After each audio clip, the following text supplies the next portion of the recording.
मी सौ वंदना बंदिनवार बंडेवार जीवन जगत असताना आपल्या जवळील व्यक्ती जीवनामध्ये कोणते तरी चॅलेंजेस फेस करत असतात आणि ते लाईफमध्ये डिस्टर्ब असतात.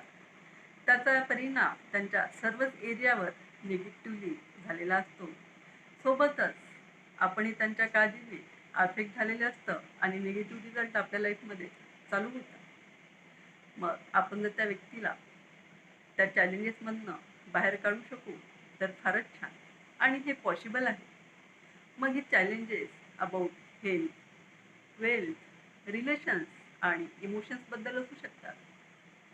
मग आपण जर आपली थॉट प्रोसेस त्यांच्या डायरेक्शननी केली तर नक्कीच त्यांची आपण मदत करू शकू. मग आपण जर त्या व्यक्तीसोबत राहत असेल तर त्या व्यक्तीजवळ जाऊन किंवा ती व्यक्ती जर आपल्यापासून दूर असेल तर त्यांचा फोटोग्राफ समोर ठेवून त्यांच्या चेहऱ्याकडे बघून आपण 3 वेळ सेंटेन्स म्हणायचं आहे की त्यांची लाईफ अशी बेटर बनली आहे.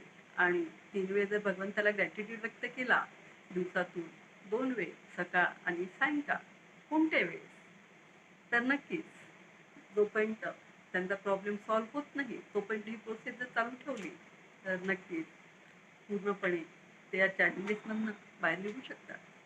मग आपण त्या व्यक्तीचे नाव घेऊ, त्यांच्याशी आपले रिलेशन्स आपण उच्चारून ही प्रोसेस करायची आहे.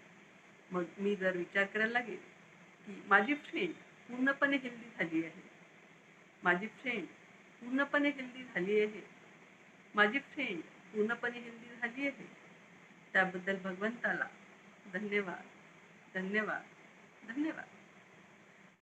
माझ्या फ्रेंडकडे 10 लॅक्स फायनान्स आलेला आहे ज्याची तिला आवश्यकता आहे. त्यामुळे तिचे काम पूर्ण झालेले आहे.